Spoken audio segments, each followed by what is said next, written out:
Thank you, Madam Speaker. Minister, I want to thank you for your visit to Eastern Westmoreland. And I hope that doesn't offend the House. You're the only minister who has visited and has invited me along. And I would encourage some of your colleagues to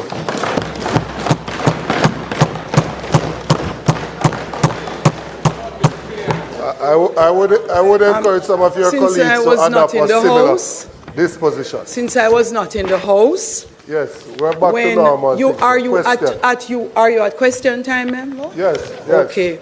So I think you know the rules of this House. I do, Madam Speaker. I do.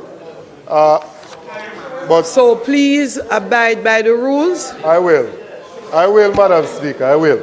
But I still thank the Minister nonetheless. Minister, what is the mechanism that is in place for all the groups that are volunteering, and some of them may even be prescribing their own medication? What is the mechanism that is in place to dovetail that so that there is adequate follow-up of those persons? So a volunteer group of doctors come in and they see a person, and the person has a chronic illness that will require follow-up treatment. They see them. We need to work out that mechanism to ensure that they can be referred into the system formally so that further care can be given to that individual. So that's the first question. The second one is around communicable versus non-communicable diseases.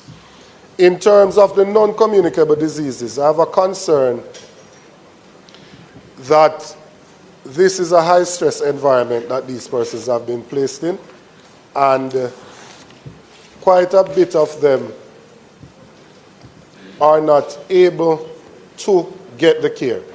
The mobile unit is a very good attempt to get to some of these individuals. But I wanted to ask whether or not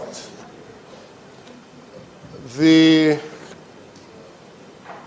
regular medications that they use, if they would be able to gain access to those free of charge, of course, because some of them would not be in a position at this time to pay for anything at all. And in relation to the communicable diseases, the need to clear up the environment is one that needs to be prioritized. I am very concerned about how persons are disposing of human waste currently. Very concerned. And I'm wondering if it is not possible for us to look at putting some portable facilities at strategic points so that persons can relieve themselves with some amount of dignity, and to ensure that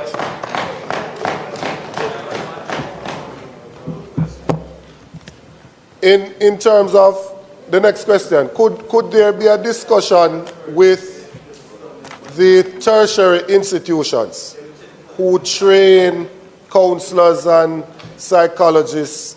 Could there be a discussion with them to mobilize a group of volunteers to head to some of the hardest hit areas and start that process of counseling some of these members? Because as a representative from one of the areas that was devastated, I can tell you that it is playing with even my mind, and I consider myself a very strong individual. But just the reality of getting up on a daily basis and seeing that level of devastation, I am wondering if we cannot mobilize a group of volunteers from these tertiary institutions, some of the retired persons, and get them into the community so that they can start the counseling process. And the final question is in relation to deaths. I didn't hear any mention of deaths in the statement.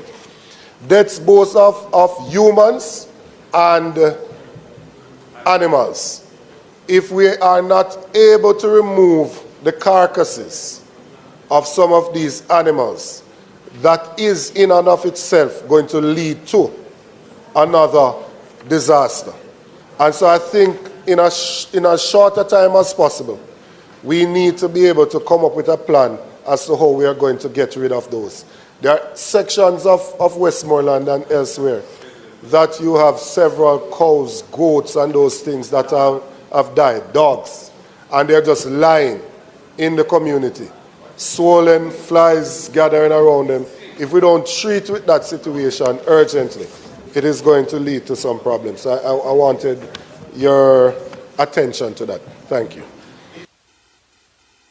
This view and use of junkers. Minister, would you be so kind as to take all the notations down and respond once? The next member from St. James South.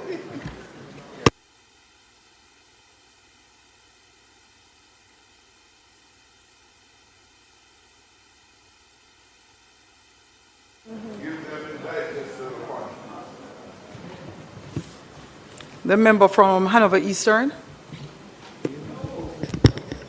Thank you, Madam Speaker. Mr. Minister, what are the plans you have for vector control for Forest and Chigwell? Those are two communities that have been marooned by water since the hurricane. There is a stench now in the community. We don't know if it's dead bodies or dead animals. So I'm asking for your urgent attention. I mentioned them last week in Parliament, Chigwell and Forest. Chigwell and Forest. Thank you.